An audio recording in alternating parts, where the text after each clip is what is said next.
नमस्कार बच्चों, मैं मनोज कुमार आप सभी का आपके अपने YouTube चैनल एजुकेशन प्लस में बहुत बहुत स्वागत करता हूं।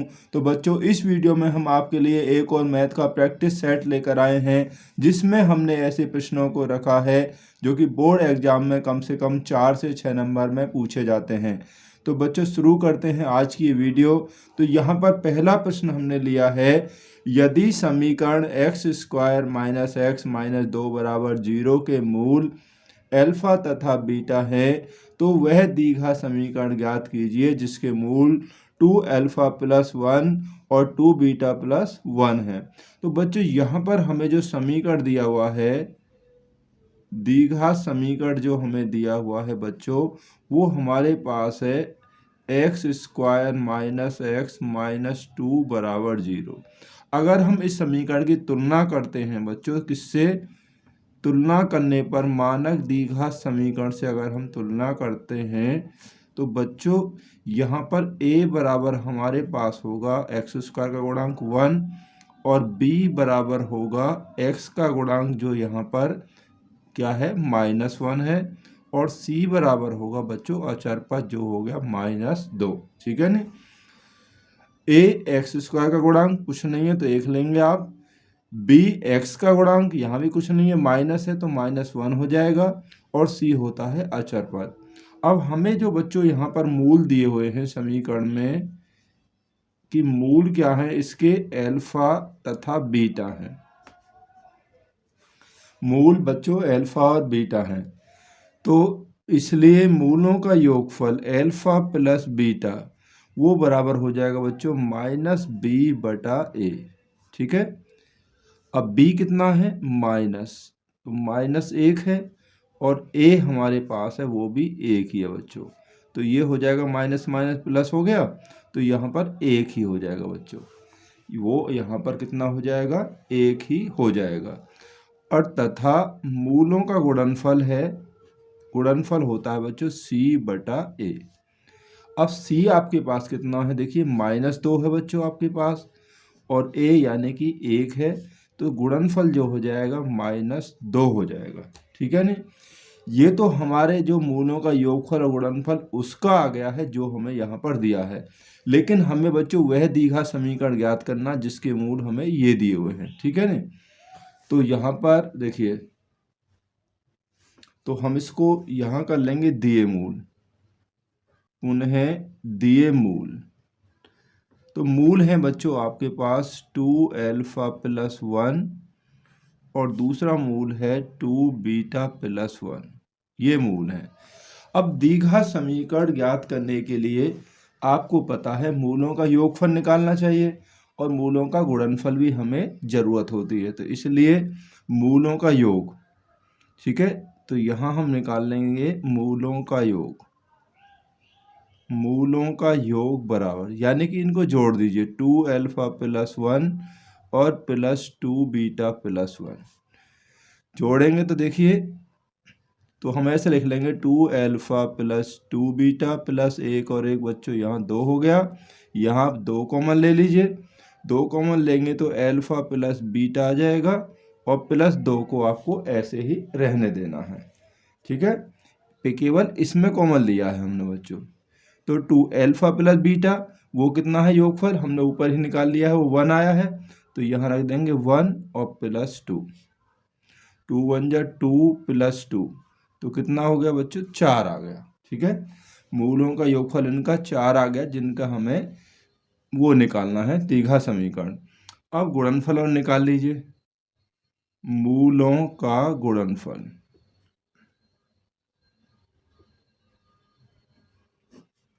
तो गुणनफल बच्चों यहाँ गुणा कर देंगे 2 अल्फा प्लस 1 और 2 बीटा प्लस 1 में इसकी गुणा हो जाएगी।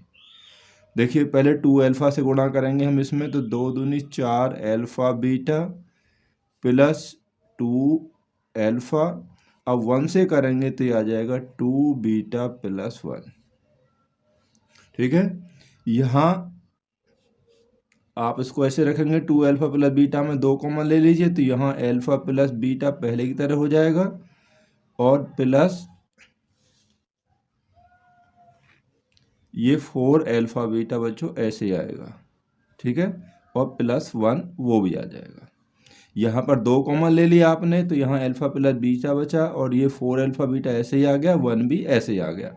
अब देखिए अल्फ़ा प्लस बीटा योगफल हमारे पास 1 है, ऊपर ही जो निकाला है, और अल्फ़ा बीटा यानी गुणनफल कितना है बच्चों, तो गुणनफल हमारे पास है, देखिए यहाँ पर हमने -2, ये जो हमने निकाल लिया -2 गुणनफल, इसको ही हमें यहाँ पर बच्चों रखना है। ठीक है, यहाँ पर ही इसको रखना है। तो -2 है और +1, तो ये होगा 2 × 1 = 2, 4 दूनी 8 हो गया बच्चों, +1। तो देखेंगे 2 और 1 3, 8 में से 3 गया तो यहाँ बचेगा -5। अब आपके पास मूलों का योगफल भी है और मूलों का गुणनफल भी आ गया। तो द्विघात समीकरण आपको निकालना है। तो द्विघात समीकरण, तो द्विघात समीकरण क्या होगा बच्चों, x² माइनस मूलों का योगफल और x प्लस मूलों का गुणनफल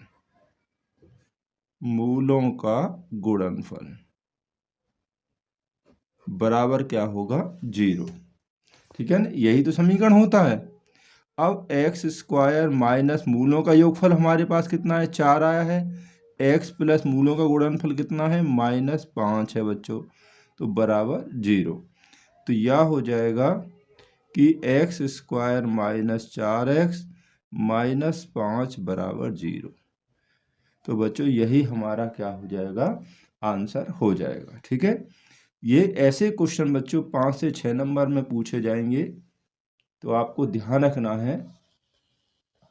बोर्ड एग्जाम्स में अक्सर ऐसे ही क्वेश्चंस पूछे जाते हैं बच्चों।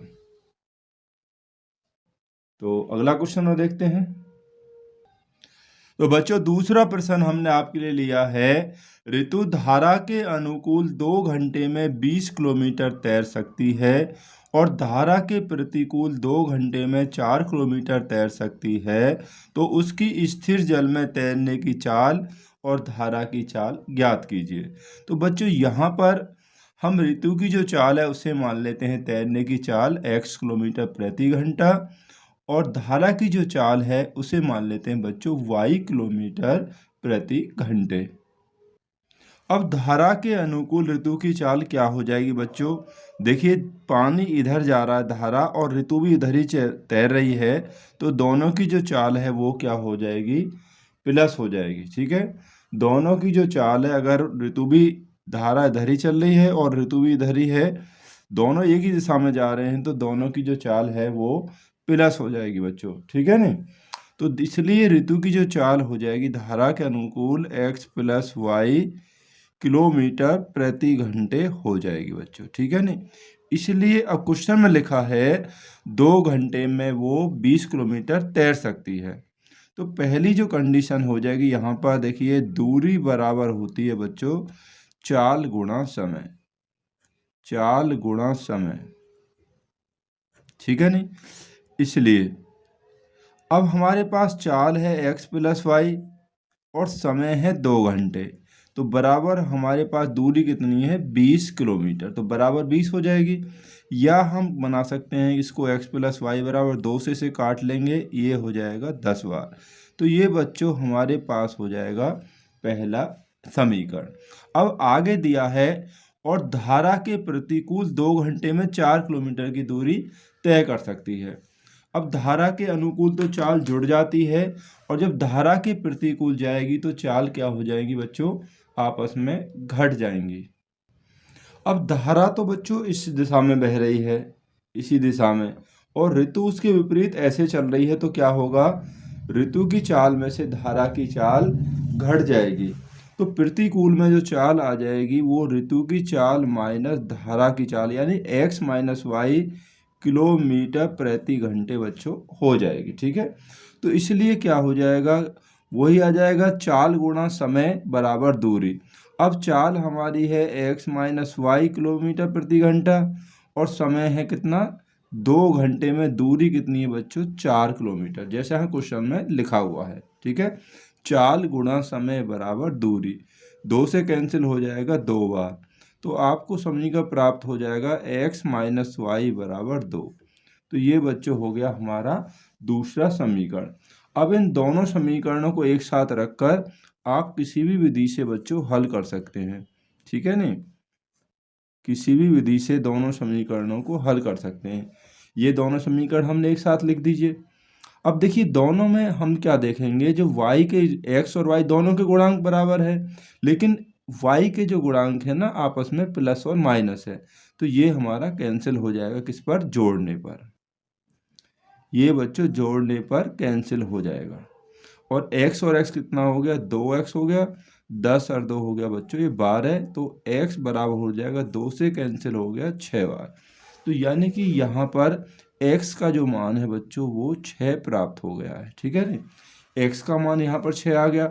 अब x का जो मान है, x का मान आप समीकरण 1 या 2 किसी में भी बच्चों रख दीजिए। x का मान समीकरण 1 में रखने पर, तो हम समीकरण 1 में इसको मान को रखेंगे, तो समीकरण 1 बच्चों हमारे पास है कि x प्लस वाई बराबर कितना है, 10 है हमारे पास। x का मान 6 रख दीजिए, 6 प्लस वाई बराबर 10 हो गया। तो बच्चों y बराबर आ जाएगा, 10 में से 6 घट जाएगा तो 4 आ जाएगा, तो y बराबर 4 आ गया। x हमने क्या माना है, यानी कि ऋतु की तैरने की चाल, तो वो 6 है, 6 किलोमीटर प्रति घंटा हो जाएगी। और y हमारी क्या हो जाएगी, वो धारा की चाल बच्चों यहाँ पर हो जाएगी। तो बच्चों यही हमारे इस प्रश्न का आंसर यहाँ पर हो जाएगा। तो नेक्स्ट क्वेश्चन और देखते हैं। तो तीसरा प्रश्न बच्चों दिया हुआ है, नीचे दिए हुए योगफल को ज्ञात कीजिए। यहाँ पर हमें इसका योगफल ज्ञात करना है बच्चों। तो हमें क्वेश्चन दिया हुआ है 7 प्लस 10 सही 1/2 प्लस 14 और प्लस यहाँ पर लास्ट में दिया हुआ है 84। ये तो आप समझ गए होंगे कि बच्चों ये हमारा एक समांतर श्रेणी का क्वेश्चन है, जहाँ पर a बराबर जो पहला पद है वो 7 दिया हुआ है, और d बराबर यानी कि पदांतर निकालें तो हम दूसरे पद में से बच्चों पहला पद माइनस कर लेंगे, ठीक है। दूसरा पद है 10 सही 1/2 माइनस पहला पद 7 माइनस कर लीजिए, तो 10 दूनी 20 है 21, 21/2 माइनस 7, तो ये हो जाएगा बच्चों 2 एलसीएम आ गया, 2 सत्ते 14, 21 में से 14 गया तो बच्चों 7 बचेगा, तो ये 7/2 हमारा यहाँ पर आ गया पदांतर, ठीक है। अब अंतिम पद आपको कितना दिया है, एल हमें दिया है बच्चों 84। अब योगफल निकालने के लिए आपको क्या चाहिए, n चाहिए पदों की संख्या, वो हमें यहाँ पता नहीं है, इसकी सहायता से ही हम पदों की संख्या निकाल लेते हैं। देखिए क्योंकि L बराबर होता है a plus n minus 1 into D, ठीक है। तो ये होता है बच्चों योगफल का सूत्र। a हमारे पास पहला पद कितना है बच्चों, 7 है, plus n minus 1 into D यानी कि 7/2 बराबर L यानी कि 84, ठीक है ना बच्चों। 7 को हम इधर ले जाएंगे तो ये हो जाएगा n माइनस 1 गुणा 7/2 बराबर 84 में से 7 घट जाएगा तो यहाँ पर बचेगा बच्चों 77, ठीक है, 77 बच गया। अब n माइनस 1 ये 7/2 जब इधर जाएगा तो बच्चों ये भी किसके रूप में आ जाएगा, भाग के रूप में आ जाएगा, यानी कि भाग हम देंगे कितने से, 7/2 से, तो ये हो गया n माइनस 1 बराबर 77, भाग की संख्या तो गुणा में हो जाएगी 2/7 के रूप में, 7 से कैंसिल होगा 11 बार, 11 दूनी 22, तो n माइनस 1 बराबर बच्चों यहाँ 22 हो गया, तो n बराबर हो जाएगा 22 और 1 23, यानी कि इस एपी में समांतर श्रेणी में कितने पद हैं बच्चों, 23 पद हैं। यहाँ पर कुल कितने पद हैं, 23 पद हैं बच्चों। अब हमें इसका योगफल निकालना है, ठीक है नी, 23 पदों का योगफल निकालना है यानी कि S23। तो योगफल का सूत्र होता है कि n/2 2a plus n minus 1 into D, ये हो गया बच्चों योगफल का सूत्र, ठीक है। दूसरा भी होता है वो भी आप लगा सकते हैं, कोई इसमें बात नहीं है। n का मान 23 हो गया क्योंकि 23 पद हैं, तो यहाँ 2a का मान बच्चों 7 हो गया, प्लस n 23 माइनस 1 बचेंगे यहाँ पर 22, और d आपके पास है बच्चों यहाँ पर 7/2। 2 से ये कैंसिल हो जाएगा 11 बार। अब हमारे पास हो जाएगा 23/2, 7 दूनी 14 प्लस यहाँ 11 सत्ते 77। ठीक है ना बच्चों, ये हो गया। तो ये हो जाएगा कि 23/2 गुणा, इन्हें जोड़ लेंगे, जोड़ लीजिए तो कितना हो जाएगा बच्चों, 7 4 11 हो गया, 8 और 1 9, 91 हो गया बच्चों। 23 एकम 23, 23 निमा 207 और 2 209। भाग देना है 2 से आप भाग देंगे तो बच्चों ये आ जाएगा 0 2 चौके 8, 2 छिक्के 12, इतना आ जाएगा बच्चों। तो यही हमारा क्या हो जाएगा, इसका योगफल हो जाएगा। योगफल के लिए आप बच्चों ये भी लगा सकते हैं, SN बराबर n/2 a प्लस l। ठीक है, ये भी हम लगा सकते हैं। जब अंतिम पद दिया है तो हम ये लगा सकते हैं, वो आपकी मर्जी है, जो भी आपको आसान लगे उसको आप कर सकते हैं।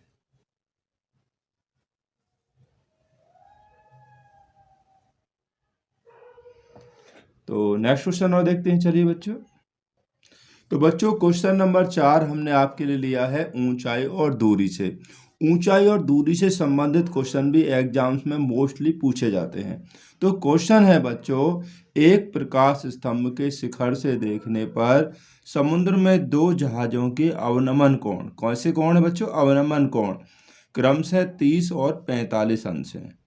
यदि प्रकाश स्तंभ के एक ही ओर एक जहाज दूसरे जहाज के ठीक पीछे 50 मीटर की दूरी पर, यानी कि स्तंभ के एक ही तरफ है बच्चों दोनों ही जहाज, ठीक है नहीं, और दोनों के बीच की दूरी कितनी है, 50 मीटर है, तो समुद्र तल से प्रकाश स्तंभ की ऊंचाई ज्ञात कीजिए।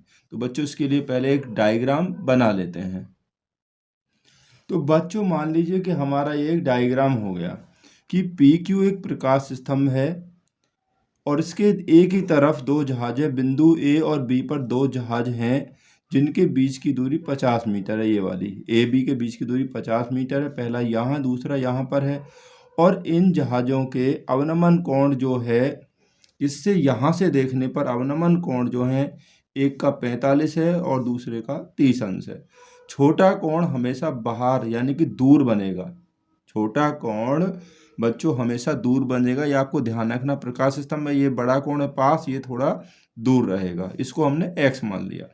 तो लैंग्वेज आपको ऐसे ही लिख लेनी है, एग्जाम में लैंग्वेज बहुत ज़रूरी होती है बच्चों, कि माना PQ एक प्रकाश स्तंभ है जो h मीटर ऊंचा है, इसके एक ही तरफ प्रकाश स्तंभ की ओर आ रहे 2 जहाज़ों A और B के अवनमन कोण क्रमशः 30 और 45 अंश है बच्चों। ये लैंग्वेज आपको इस प्रकार से यहाँ पर लिख लेनी है, ठीक है। अब आप समझ लीजिए यहाँ से कि समकोण त्रिभुज 2 है हमारे पास,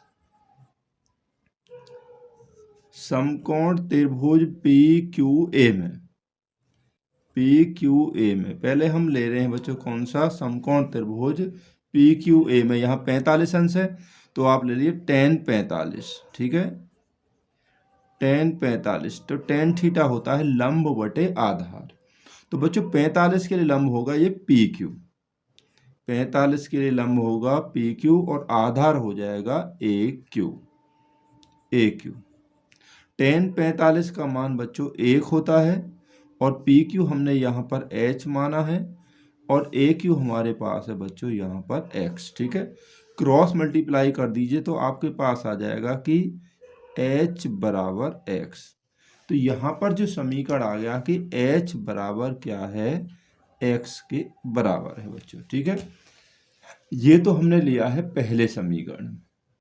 अब हम दूसरा जो त्रिभुज है PQB बड़ा वाला लेते हैं। तो पुनः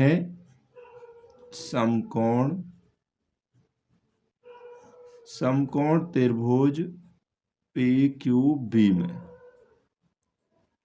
तो यहाँ पर कितना है, 30 अंश है, तो tan ही ले लीजिए बच्चों कि tan 30 अंश बराबर लंब बटे आधार। tan होता है लंब, लंब तो यही हो जाएगा PQ के लिए, 30 के लिए PQ और आधार होगा यहाँ से यहाँ तक BQ। tan 30 बच्चों 1/√3 होता है, और पी क्यू यानी कि स्तंभ की ऊंचाई वो हमने h मानी है, और आधार जो होगा बच्चों वो यहाँ से यहाँ तक पूरा हो जाएगा, यानी x + 50 हो जाएगा। क्रॉस मल्टीप्लाई यहाँ पर कर लीजिए, इसकी इसमें गुणा करेंगे तो बच्चों ये हो जाएगा कि √3h बराबर x + 50 आ गया। ठीक है, अब ऊपर हमने यहाँ पर निकाला है कि x बराबर h के है, x बराबर किसके है बच्चों, h के है, तो हम x का जो मान है वो h रख देते हैं +50, क्योंकि बच्चों हमें क्या निकालना है, हमें तो h निकालना है, तो इसलिए हमने x का जो मान h है वो रख दिया यहाँ पर, या √3h, ये इधर आएगा h तो माइनस का हो जाएगा बच्चों, बराबर 50 हो गया।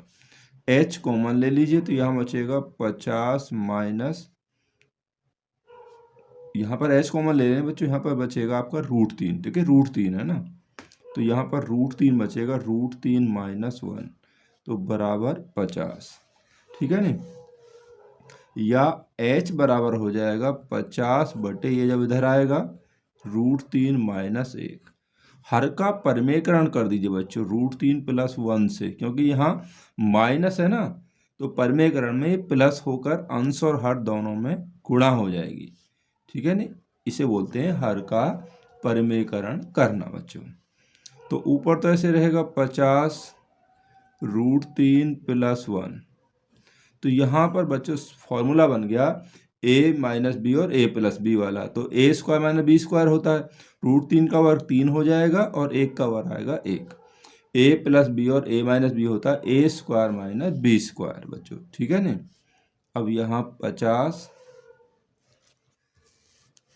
तो √3 + 1 बटे यहाँ कितना बचा, 2 बचा, 2 से कैंसिल हो जाएगा, कितनी बार बच्चों, 25 बार हो जाएगा, तो h बराबर आ गया 25 और ब्रैकेट में √3 + 1 मीटर, और h क्या है बच्चों, हमारे प्रकाश स्तंभ की ऊंचाई है, तो यही इसका आंसर हो जाएगा।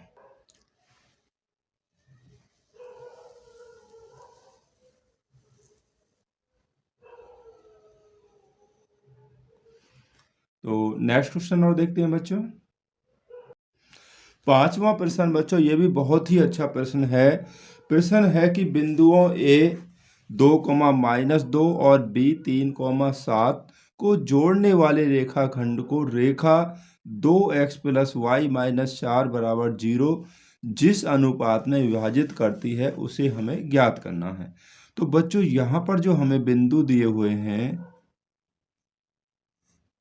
बिंदु हमारे पास है बच्चों A दिया हुआ है 2, -2, और जो B बिंदु है बच्चों वो हमारे पास है 3, 7। ठीक है, अब ये बिंदु हैं तो जहाँ बच्चों x1 बराबर x1 y1 x2 और y2 ये होते हैं, आपको पता ही, चलो लिख लेते हैं। x1 2 हो गया और x2 हो गया हमारे पास 3, और y1 हो गया बच्चों -2 और y2 हो गया हमारे पास 7।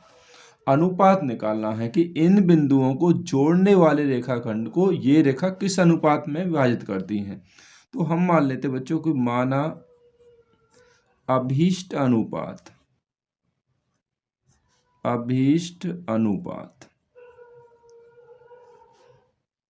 m1 अनुपात m2, तो बच्चों यहाँ पर हमने अनुपात m1 अनुपात m2 मान लिया। ठीक है, तो इसके लिए अब क्या होगा, विभाजन सूत्र से हम वो पहले बिंदु निकाल लेते हैं। ठीक है नी, तो विभाजन सूत्र से, यानी कि सेक्शन फॉर्मूला से बच्चों। ठीक है नी, तो विभाजन सूत्र से क्या होगा कि जो x होगा, x और y के हमें मान निकालने हैं, x और y के तो निकालने हैं, तो यहाँ पर x के लिए एक सूत्र होता है कि m1x2 प्लस m2x1 बटे m1 प्लस m2, और y के लिए भी यही होता है, केवल x के स्थान पर हमें y रख देना बच्चों। तो यहाँ होगा m1y2 प्लस m2y1 बटे m1 प्लस m2। ये सूत्र होता है विभाजन बिंदु निकालने के लिए बच्चों। ठीक है, तो निकाल लेते हैं हम पहले इनको। m1 तो हमें ज्ञात करना है, x2 हमारे पास है बच्चों, ऊपर से रख दीजिए 3 है, प्लस m2, x1 यानी कि 2, क्योंकि m1 m2 तो हमारे पास है नहीं, वो तो हमें ज्ञात करने हैं अभी। यहाँ पर m1 y2 हमारे पास बच्चों 7 है, प्लस m2 और y1 आप ऊपर से देखिए यहाँ से ये मान, ठीक है, यहाँ से हमने मान रखे हैं x1 y1 वगैरह के सभी के, तो m1 प्लस m2। तो देखिए यहाँ पर आ गया बच्चों ये 3m1 प्लस 2m2 बटे m1 प्लस m2, ये हो गया। और दूसरा आ जाएगा कि 7m1 माइनस 2m2 बटे m1 प्लस m2। पहला मान बच्चों x का होता है, दूसरा मान होता है y का। अब हमारे पास जो रेखा है बच्चों, रेखा हमारे पास ये है, ये वाली रेखा है, ठीक है, क्योंकि ये जो रेखा है इसको विभाजित कर रही है किस अनुपात में, वही हमें ज्ञात करना है। तो ये जो हमारे बिंदु हैं ये इस रेखा को भी क्या करेंगे, संतुष्ट करेंगे। ठीक है, तो रेखा का जो समीकरण है, रेखा का समीकरण वो हमारे पास है बच्चों 2x प्लस वाई माइनस 4 बराबर 0। ठीक है, या हम इसको ऐसे लिख सकते हैं कि 2x प्लस वाई बराबर 4। ठीक है नहीं बच्चों, ये हो गया। अब यहाँ पर x और y के मान, यहाँ से x का मान ये रखेंगे और y का मान आप ये रखेंगे, तो 2x का मान इसे रख दीजिए, 3m1 प्लस 2m2 बटे m1 प्लस m2 और प्लस y का मान इसे रख दीजिए दूसरे वाले को बच्चों, 7m1 माइनस के 2m2 बटे m1 प्लस m2, तो बराबर 4, ये वाला 4। ठीक है ना, अब इसे सॉल्व कर लीजिए, m के मान जो आएंगे m1 और m2 के, वही आपका अनुपात होगा। यहाँ पर देखिए दोनों का सेम है बच्चों, तो एलसीएम आपका यही आ गया m1 प्लस m2, ये एलसीएम हो गया बच्चों। ठीक है, 2 से यहाँ, इससे तो कैंसिल हो गया, 2 से यहाँ गुणा करेंगे, 2 तिया 6 m1 प्लस 2 दूनी 4 m2 प्लस, इससे कैंसिल हो गया, यहाँ पर आ जाएगा 7m1 माइनस के 2m2 बराबर 4। ठीक है, 6 में से 7 6 13 हो गया, 7 और 6 13 m1, और 4 में से 2 गए तो यहाँ बचेंगे 2m2 बटे में m1 प्लस m2 ऐसे ही रखेंगे, बराबर 4 हो गया बच्चों। ठीक है, अब यहाँ से क्रॉस मल्टीप्लाई कर दीजिए, हमें सॉल्व करना है इसको।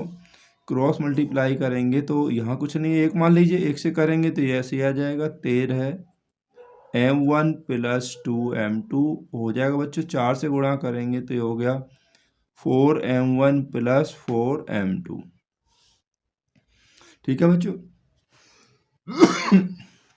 4 इधर लाएंगे माइनस हो जाएगा। अब 13 में से 4 आप घटाएंगे, कितना बचेगा, 9m1 बराबर 2 को इधर ले जाइए। अब 4 में से 2 घट जाएंगे, ये वाला 2m2 के पास चला जाएगा, प्लस का है तो उधर जाके माइनस होगा, 4 में से 2 गए तो बच्चों यहाँ पर 2m2 बचेगा। ठीक है, या हम लिखेंगे m1 बटे, इधर आ जाइए, m2, m1 बटे m2 हो जाएगा बराबर, यहाँ 2 रह गया, 2 बटे इधर आएगा ये 9, ये गुणा में है तो बच्चों भाग के रूप में हो जाएगा। तो m1 अनुपात m2 कितना आ गया, 2:9, 2/9 का मतलब है बच्चों 2:9।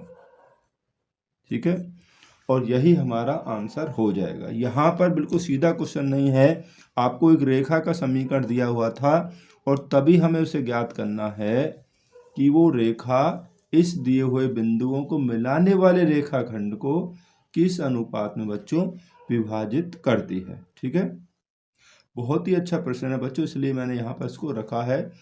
तो वीडियो देखने के लिए आप सभी का बहुत बहुत धन्यवाद। इस वीडियो में हमने केवल बच्चों इन 5 प्रश्नों को ही रखा है। Thank you very much.